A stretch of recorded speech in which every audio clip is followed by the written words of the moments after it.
Número 5. La casa, el reino y el trono de David serán para siempre. Profecía sumamente importante. Y esta profecía se menciona por el ángel, ¿verdad? Cuando anunció el nacimiento a María. Esta misma profecía fue mencionada. Tu casa, tu reino durarán para siempre delante de mí. Tu trono quedará establecido para siempre. Y por supuesto nosotros entendemos que este trono está ocupado ahora mismo, ¿verdad? En cumplimiento de esta profecía. Pero esta promesa debería causar una duda en nuestras mentes, porque sabemos del resto de la historia. Y 500 años más tarde nos encuentra un descendiente de David reinando en Jerusalén. ¿Cómo podría Dios prometer tal cosa? No hay heredero de David sentado sobre el trono en Israel el día de hoy.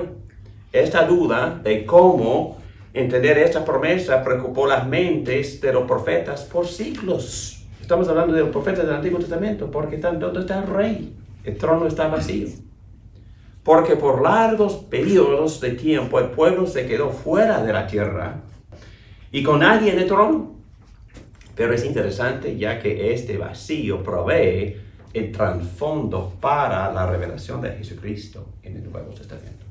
Y vamos a ir allá. En esa clase, no ni hoy, pero cuando consideramos las profecías de Jeremías, vamos a ver que Jesucristo, sí, según todos los apóstoles en el Nuevo Testamento, cumple esta profecía.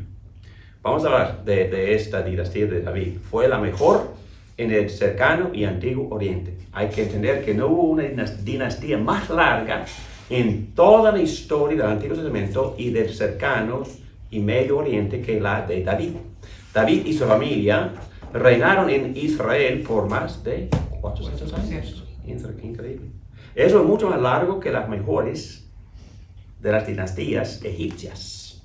Eso también muestra un gran contraste cuando se compara al reino del norte de los judíos. Había muchas familias reinando y compitiendo por el trono en el reino del norte. A lo mejor no ha existido en la historia del mundo una dinastía más larga que la de David. Ni las monarquías británicas ni chinas fueron tan largas. La promesa no fue que la familia reinaría por largo plazo, sino que reinaría eternamente. Esa promesa solo podría ser cumplida en el reino eterno del Hijo Jesucristo. El Nuevo Testamento, que vamos a ver más adelante, presenta a Jesucristo como en quien se cumplirá el trono y el reino eterno. El cumplimiento de la promesa con Jesús será mucho más grande que la experiencia del pueblo de Israel en la antigüedad. Vamos a ver. La promesa fue que la familia de David reinaría para siempre. El entendimiento de todo esto en el Nuevo Testamento es que hay que entender este principio de la hermenéutica, tipología y sombra. Es decir, que la promesa de David fue tipológica. Fue una promesa que tendría su cumplimiento más tarde en el futuro. El cumplimiento de esta promesa en Cristo sería una realidad más grande de lo que experimentaron David y la sucesión de los reyes en línea de David bajo el antiguo pacto. la sucesión de reyes bajo el antiguo pacto fue una sombra, un tipo, un símbolo que anticipaba y profetizaba el cumplimiento en Cristo. Para que sepan ustedes, estos no son términos míos. Los autores del Nuevo Testamento también usan estos términos, sombra y tipos.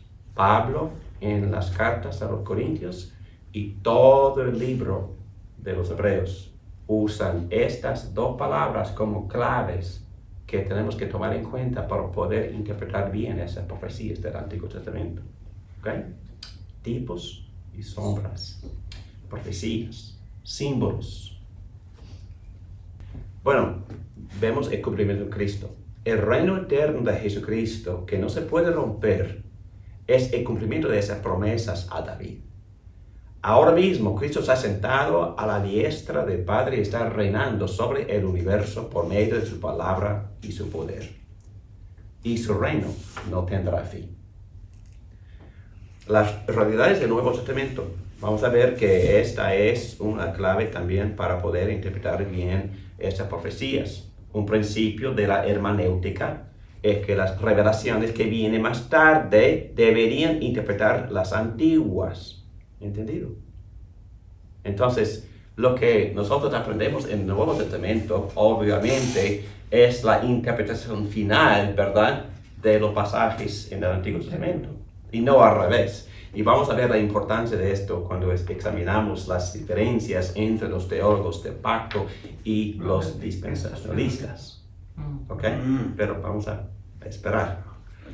La realización o el cumplimiento de la promesa en el Nuevo Testamento debería interpretar la sombra y la sombra no a su cumplimiento. ¿Entendido? Es decir, hay que interpretar la profecía por lo que el Nuevo Testamento dice y no interpretar el Nuevo Testamento por la sombra del Antiguo Testamento. Eso sería al revés, es al revés. Interpretar al Antiguo por el Nuevo y no el Nuevo por el Antiguo. Porque el Antiguo es tipo, es símbolo, es sombra. El Nuevo es cumplimiento. Entonces, vamos a interpretar la profecía del Antiguo Testamento por la realidad. Y el autor de los Hebreos dice que ¿quién es la realidad? Jesucristo. Entonces vamos a interpretar la sombra por la realidad y no la realidad por la sombra. ¿Ok? Es un principio obvio, ¿no?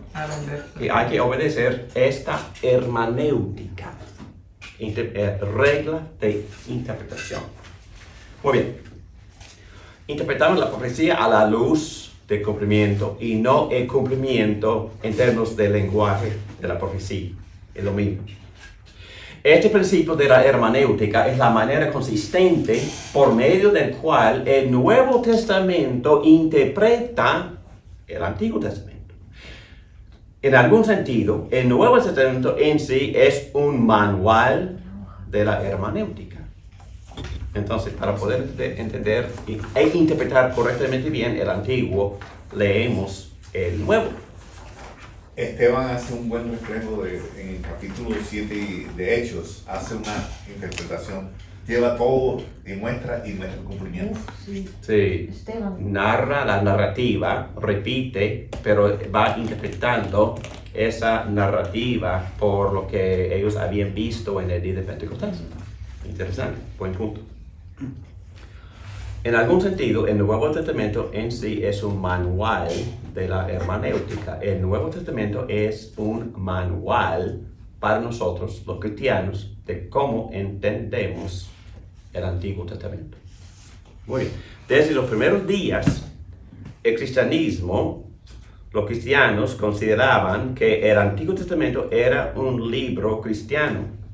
¿Por qué es importante esa oración? Entonces, cuando los apóstoles salieron predicando el Evangelio, ¿en qué basaron sus mensajes? En Cristo. En Cristo, pero En el cumplimiento, ¿no? que sí, predicaron desde el Antiguo Testamento. La profecía. Es cosa sencilla, ¿verdad? Pero predicaron a Cristo basado en el Antiguo Testamento.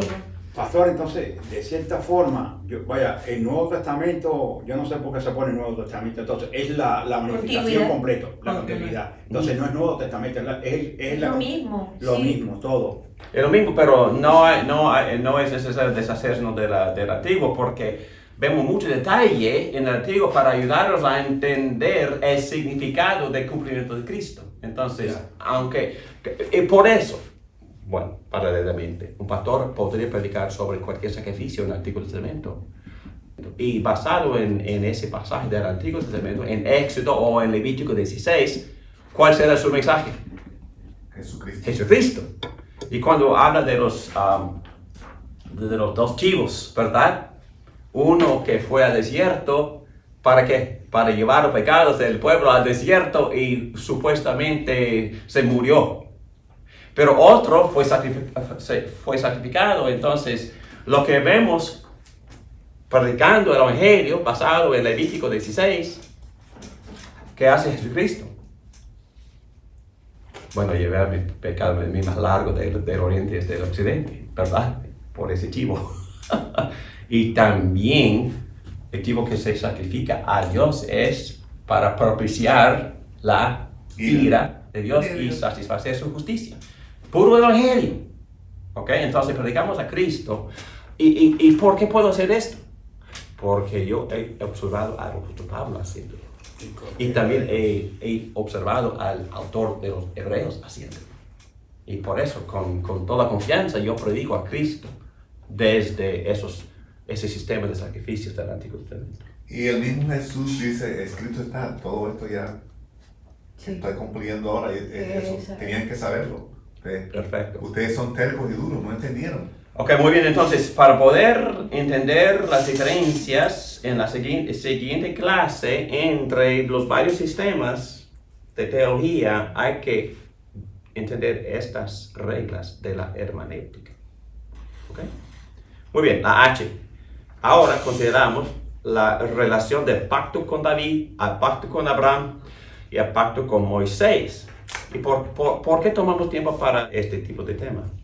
Porque según los dispensacionalistas, el pacto con Abraham y el pacto con David y el pacto con Moisés son pactos diferentes y distintos y no hay continuidad. Pero nosotros diríamos que, por favor, no, es que todos los autores bíblicos, todos los profetas y todos los apóstoles de Jesús mismo unifica estos pactos y encuentran dentro de estos pactos el mismo mensaje, la misma, vamos a definir todo eso más adelante, la misma sustancia que es Cristo, pero progresivamente los pactos siguen revelando progresivamente más y más y más y más del contenido de Cristo, del contenido del pacto de gracia, amplificándolo para que nosotros entendamos todo cumplido en Cristo. Pero vamos a examinar las evidencias de lo que yo acabo de decir, ¿ok? Hay mucha evidencia en 2 Samuel 7 que indica que el pacto con David es una extensión y expansión de los pactos con Abraham y Moisés. Consideremos la oración de David comenzando en el versículo 18. Y en versículo 23, David conecta las ideas de la tierra, la nación y el éxodo. Vamos a leer estos, ¿ok? 2 Samuel 7. ¿Qué dije acerca de este texto, 2 Samuel 7?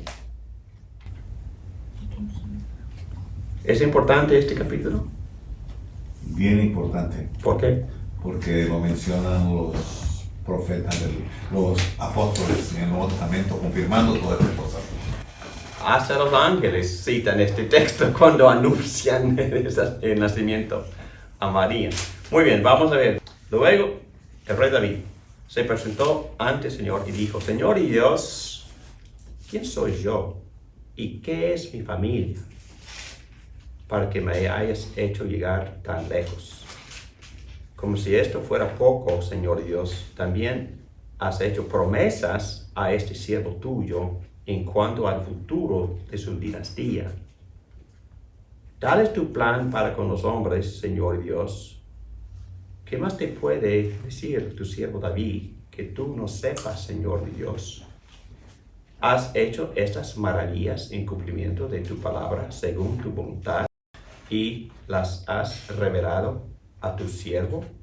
¡Qué grande eres, Señor omnipotente!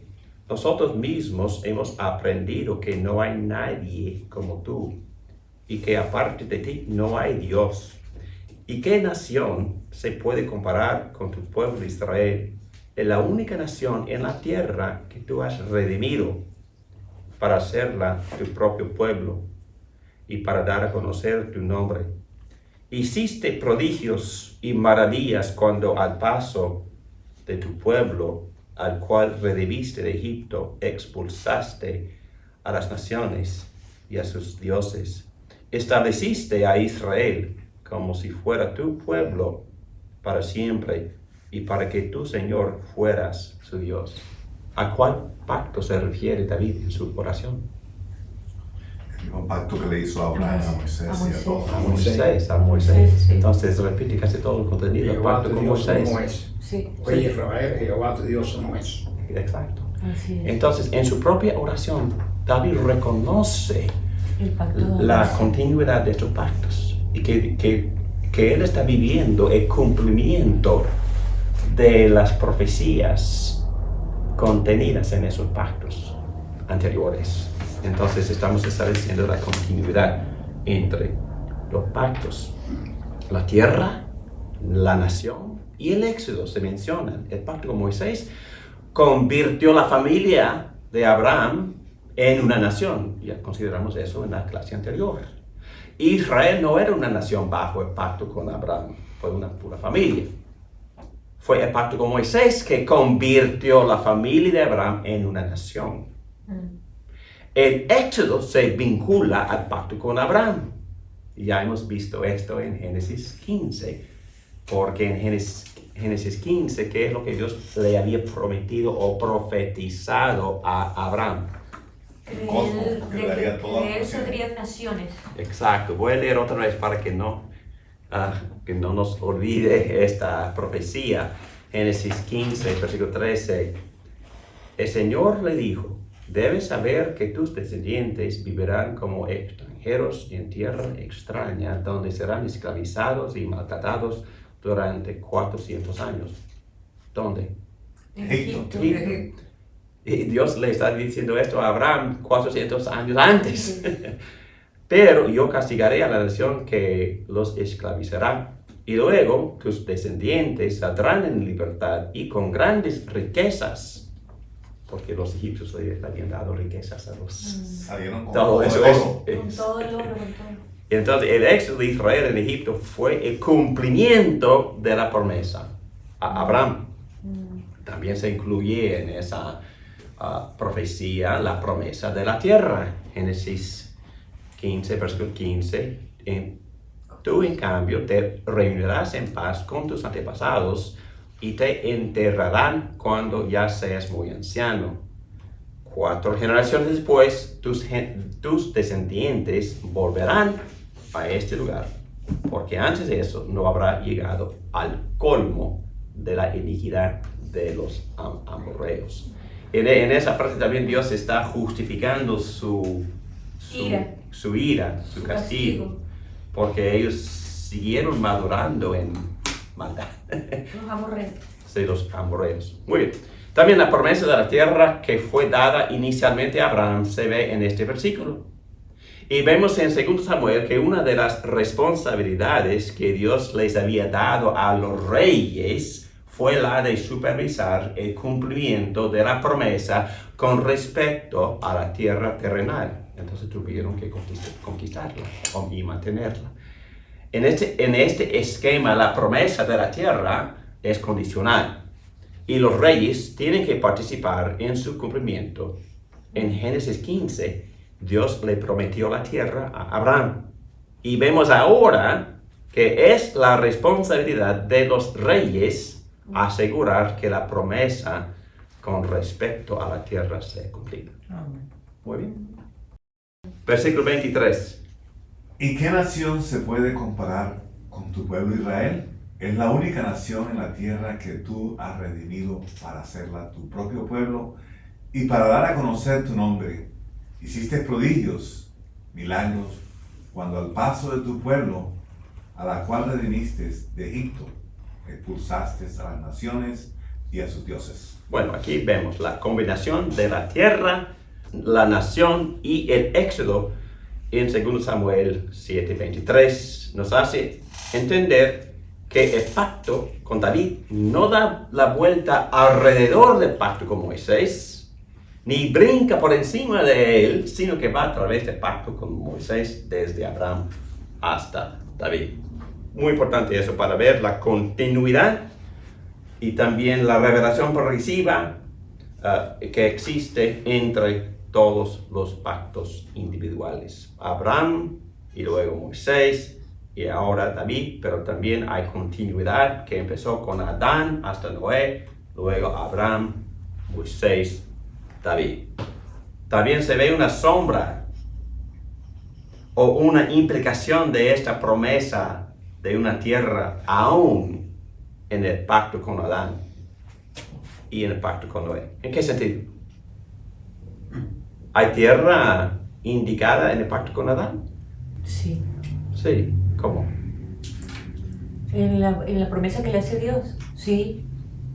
Cultivar la tierra. Cultivar la tierra. que cultive Entonces la tierra. siempre la tierra ha sido parte del plan, parte de la responsabilidad de esta criatura hecha a la imagen de Dios, supervisar la tierra. Entonces tierra siempre ha sido parte del plan de redención también, porque entendemos que últimamente Dios también va a redimir toda la creación física. Hasta la misma maldición está en la tierra, porque Exacto. con el sudor de tu frente cultivarás la tierra, ¿no? Bueno, el hombre fue formado por la tierra, tiene los mismos elementos de la tierra. Él lo formó y le sopló el aliento de vida. El hombre tiene los mismos elementos de la tierra. Exacto. No maldijo al hombre, pero maldijo la tierra que fue creada. Pero lo que vemos aquí, lo que hemos estado estableciendo desde el principio, es que el plan de Dios para redimir al mundo incluye todo el mundo. Todo. Es que incluye todo. Todo. Porque no somos gnósticos. Toda su creación. Porque el gnosticismo dice que lo espiritual es superior a lo material. El cristianismo no dice tal cosa. Dios redime todo. Dios ama su creación física y la va a redimir. Entonces, tierra obviamente se menciona muchas veces en este pacto con Noé, que tiene que ver con la tierra en todo sentido, ese pacto. Entonces, todos los pactos también tienen un aspecto tierra. Concluimos que las promesas con respecto a la tierra caracterizan todos los pactos particulares del pacto de gracia. También se ve en esta sección, en este pasaje clave, el principio de Emmanuel. Y Emmanuel quiere decir Dios Dios con nosotros. Dios con nosotros. Estableciste, versículo 24, a Israel para que fuera tu pueblo para siempre y para que tú, Señor, fueras su Dios. ¿Dónde hemos escuchado esas palabras anteriormente? Con Ruth. Oh, con Ruth, pero es más Tu adelante. Dios será mi Dios. ¿Qué es lo que la pregunta? No, pero el principio de Emmanuel, de Emmanuel. Isaías. En el libro de Isaías. Pero en los pactos anteriores, con Abraham, por favor, ¿qué le había prometido a Abraham? Descendencia, ¿no? Con su hijo Isaac. Le prometió ser su Dios personal. Principio de Emmanuel. Y también en particular, uno del capítulo 15, Dios, para animar a Abraham, le dije, en versículo, soy tu escudo y tu galardón. Entonces, ¿qué más necesitas más allá de mí? Entonces, tú tienes a mí. Entonces, soy tu premio. Entonces, soy todo para todo ti. lo que necesita está. Exacto. Entonces, es un principio que también se menciona, quizás en forma de sombra o de gotita, se menciona en todos los pactos. La idea de que Dios está presente con su pueblo. Inmanente. Inmanencia, ¿verdad? Entonces, Dios está presente, está en todos lados, pero también para el creyente, ¿dónde está? en nuestro corazón. En nuestro corazón, dentro de nosotros. Muy personal, muy íntima es esta. Y siempre ha sido íntima la relación con Dios en todos los pactos. Muy bien. Ahora, la oración de David. Otra vez. Y ahora, Señor, Dios reafirma para siempre la promesa que les has hecho a tu siervo y a su dinastía. Cumple tu palabra para que tu nombre sea siempre exaltado y para que todos digan, el Señor Todopoderoso es Dios de Israel. Entonces la dinastía de tu siervo David quedará establecida en tu presencia. Señor Todopoderoso, Dios de Israel, tú le has revelado a tu siervo el propósito de establecerle una dinastía. Y por eso tu siervo se ha atrevido a hacerte esta súplica. Señor mi Dios, tú que le has prometido tanta bondad a tu siervo, tú eres Dios y tus promesas son fieles.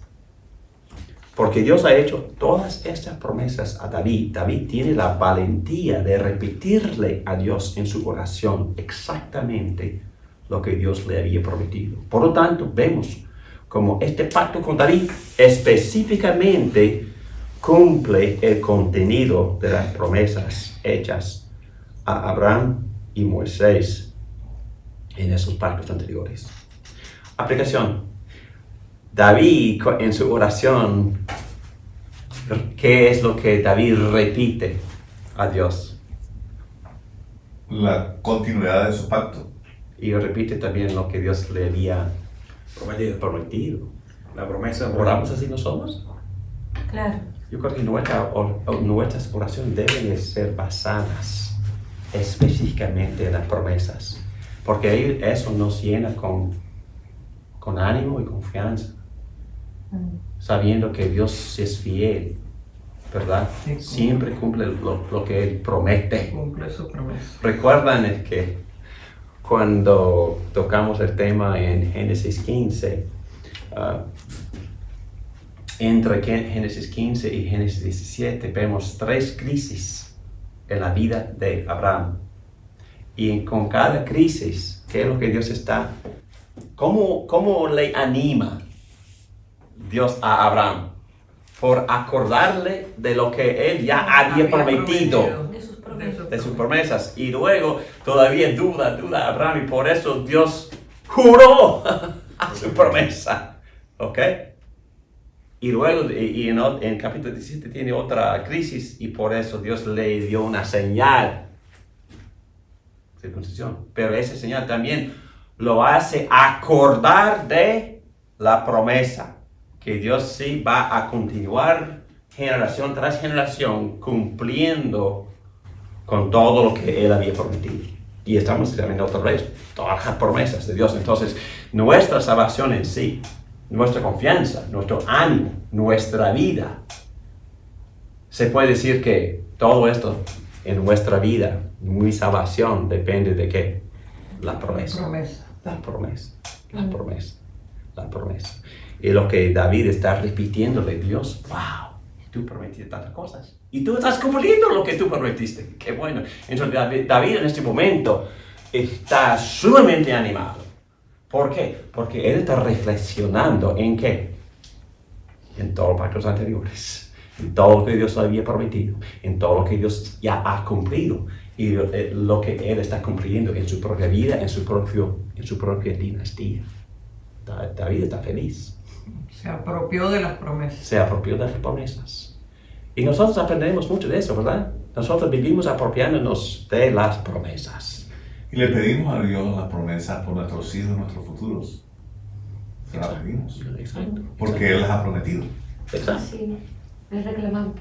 Y bueno, yo dejo de predicar, pero con cualquier prueba en la vida, ¿cómo animamos a la persona desanimada? Con las promesas. Por las promesas. Por las promesas. Bueno, mi vida va mal. Bueno, ¿qué es lo que Dios nos ha prometido? Oh, Dios dispone todas las cosas para el bien. Entonces, tan temprano, tú vas a ver cómo Dios está usando esta prueba para tu beneficio. Y para su beneficio. Para su gloria. Entonces, promesas. Tiene que ver con todo lo que nosotros experimentamos en esta vida. Wow. Yo digo, pastor, que a veces como Dios le pone algo en el corazón para decirle a alguien, de acuerdo a su palabra, porque Dios quiere, vaya, la necesidad que está pasando. Decir, mira, yo te estoy protegiendo. Como igual cuando estaba la hermana que llegó, Dios me puso en mi corazón, no tengo. Él está escudo alrededor tuyo y ningún almohada contra prosperar. Y a veces, yo digo que a veces uno trae una palabra y no se da cuenta el impacto que esa palabra hace. Porque es la misma palabra de Dios levantando a la persona en ese momento que puede estar, tú sabes, en ciertas condiciones. Yo digo que tenemos que ser esos portadores de la palabra del Señor en todo momento. Exacto. Desde que lo levantemos por la mañana, yo estoy seguro que el Señor nos pone específicamente gente en el camino, pero nosotros cerramos nuestra boca. Y el Señor queremos que sean a tiempo y afuera de tiempo, estemos hablando de su palabra. Exacto. A eso somos llamados, pero yo no sé. No, buenísimo, porque un autor que se llama en inglés Eugene Peterson escribió un libro sobre el papel del pastor y dice que el pastor tiene solo una tarea, es que hacer a la gente a recordar. La gente es muy olvidadiza. Yo también estoy, y por eso Martín Lutero dice que el individuo, el creyente, tiene que predicarse a sí mismo el evangelio todos los días, porque no se nos olvida. Entonces, y si es así para la vida del pastor, también cuando nosotros hablamos del ánimo mutuo dentro del cuerpo de Cristo, como acabo de decir, nos animamos por mencionar, por recordar, por citar las promesas. Y también ver cómo Dios está cumpliendo todo lo que había prometido. Y tenemos a Cristo mismo. Tenemos a Cristo resucitado. Y cuando Pedro predicó sobre este gran evangelio en el día de Pentecostés, él primero que nada, basó su sermón en la profecía que se encuentra en Salmo 16, que menciona la resurrección de Jesucristo. Y dice que estamos viendo lo que se mencionó en ese salmo, y también mencionó Salmo 110, que dice: dijo mi Señor a tu Señor. Exacto, entonces dice que este es el Señor que fue prometido, al cual se menciona en Salmo 110, versículo 1, y también mencionó la profecía de Joel, que profetizó acerca de la derramamiento del Espíritu Santo. Exactamente. Entonces, sí, recordando lo que Dios había prometido, Él predica el Evangelio basado en esas profecías, en esas promesas. Estamos viendo en este día el cumplimiento de todo eso. Magnífico. Muy bien. así dijo el Señor a mi Señor. A mi Señor. O sea, Adonai, así dijo Jehová a Adonai, ¿no? Él va a Adonai. Adonai. Sí. Dos palabras que refieren a Dios. Y Jesús citó ese texto en Mateo 26 para confundir a los fariseos. ¿Qué significa esto? ¿Cómo puede decir Dios que el Señor es David, ¿cómo le dice a su hijo, a su Señor? hijo? Señor, exacto. Y no pudieron contestarle. Porque Jesús estaba diciendo: Ese soy yo. soy yo, tu hijo. Y su Señor. Wow. Interesante. Qué cosa. Yo recuerdo que en una de esas clases anteriores, yo creo que Dios usó esa profecía, o esa porción de Mateo 26, donde Jesús usó Salmos 110, versículo 1, y yo creo que una persona escéptica en la clase se convirtió a Cristo porque quedó atónita la persona por la forma en que Jesús manejaba ese texto. Wow. Anyway. Sí. Número 2. Aquí la manifestación del pacto con David en el nuevo pacto. Al mismo tiempo es importante ver la continuidad de este pacto con David en su cumplimiento bajo el nuevo pacto. Entonces, brevemente hablando, voy a mencionar algunos textos porque vamos a tomar 2 horas sobre este tema en otra clase. Pero vemos en Mateo 2, 1 y 2, sin leer ese texto, ¿qué está pasando en Mateo 2? ¿Quién está viniendo para adorar a Jesús? ¿Los sabios? Bueno, puede ser que sean sabios. Magos, Sean magos. Los magos. ¿Magos? Sí, magos. ¿De dónde vinieron? Del oriente. Sí, quizás de Persia, de que es Babilonia y que sabe de dónde, pero lo interesante es que no eran judíos. Exactamente. Que eran. Conocían muy bien los tiempos, las estrellas, cosas bien. Conocían la. Pagano. Pagano, entonces, ¿y por qué lo menciona Mateo? Porque Mateo es un gran judío. Eran paganos, pero conocían las escrituras de los judíos. Ok, pero mi punto es este. ¿Por qué menciona Mateo que lo primero para venir a adorar, después de los pastores, fueron ellos? Eran gente pagana, gente de otros países? En cumplimiento de, por favor. Sí, de la profecía de Isaías, ¿no? De Isaías, pero también lo que Dios le había prometido a Abraham. ¿Qué le prometió? Sí, es verdad. ¿Qué le prometió? Le prometió tierra, reyes, naciones que por medio de ti serán bendecidas todas las naciones. Aquí vienen para ser bendecidas. Y es una confirmación, yo creo que Abraham también, que era un pagano, que desaparezcan ahí. Exactamente. Pero quizá vendrían de la misma tierra de Abraham. Una confirmación. Sí, bueno, porque no miraban los cielos y la luna y las estrellas. Bueno, interesante. Y y en Lucas 2, sin leer este pasaje, es donde los pastores estaban alabando y escuchando a los ángeles alabar, porque eso había sucedido meses antes de que los magos buscaron a Jesús para adorarlo. Pero vamos a leer Lucas. Cuando yo leí esto, wow, como Lucas presenta sus evidencias de que Cristo es el Mesías, todo basado en los pactos. Fíjense ustedes en que tantas veces este cántico de Zacarías, reportada por Lucas, que había dicho Lucas que él había investigado, había entrevistado a muchas personas. Y aquí él reporta, después de entrevistar quizás a Zacarías o personas que habían escuchado a Zacarías decir esas cosas, entonces su padre Zacarías, lleno del Espíritu Santo, profetizó: bendito sea el Señor, Dios de Israel, porque ha venido a redimir a su pueblo.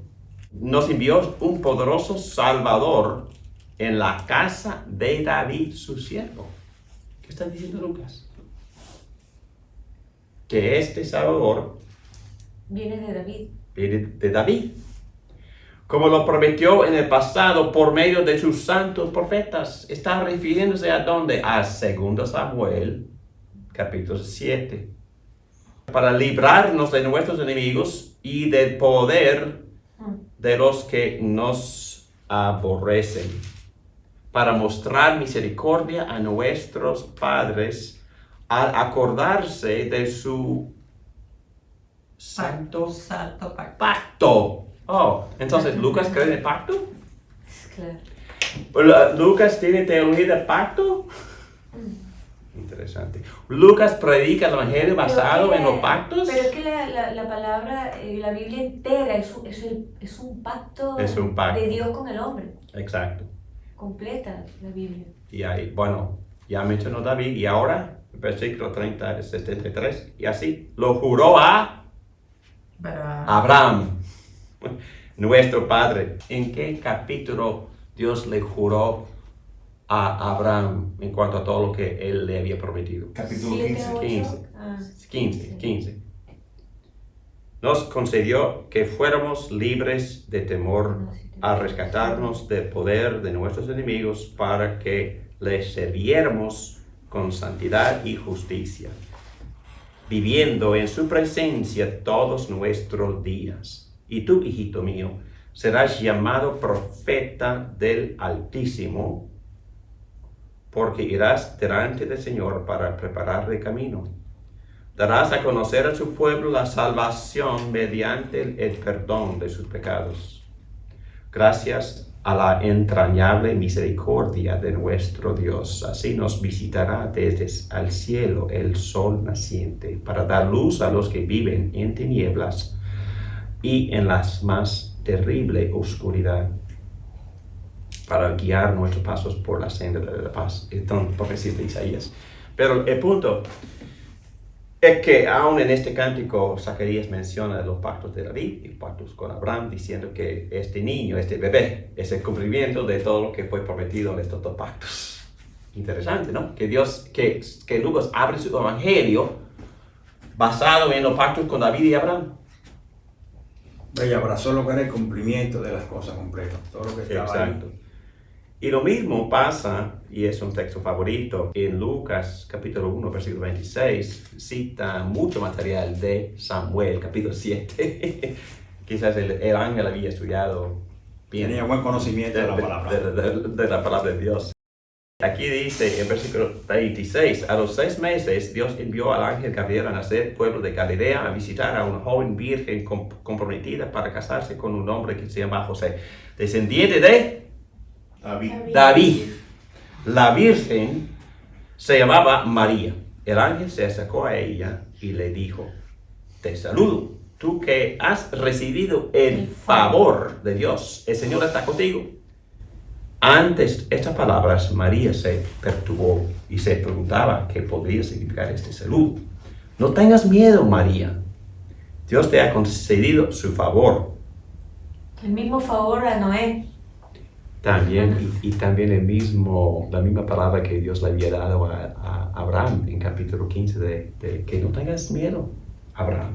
Yo soy tu escudo y tu galardón. Aquí dije, no tengas miedo, María. Entonces le va a decir lo mismo. Vamos a ver.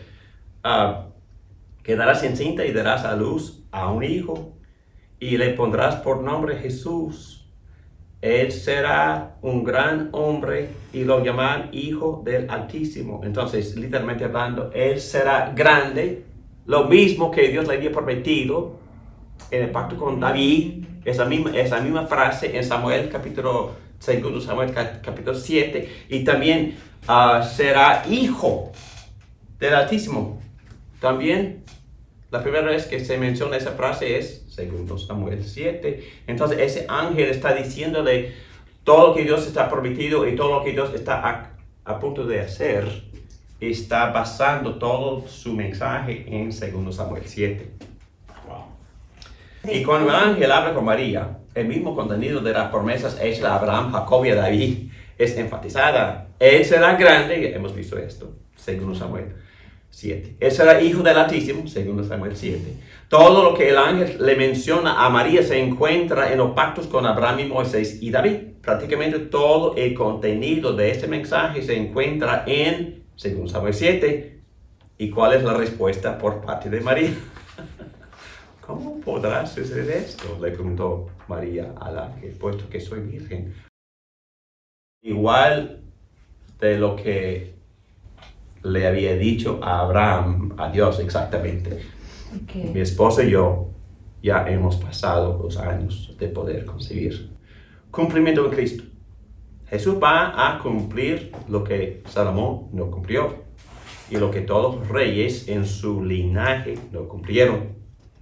Jesús reinará para siempre. Él será el Hijo del Altísimo. Él va a sentarse en el trono de David para siempre.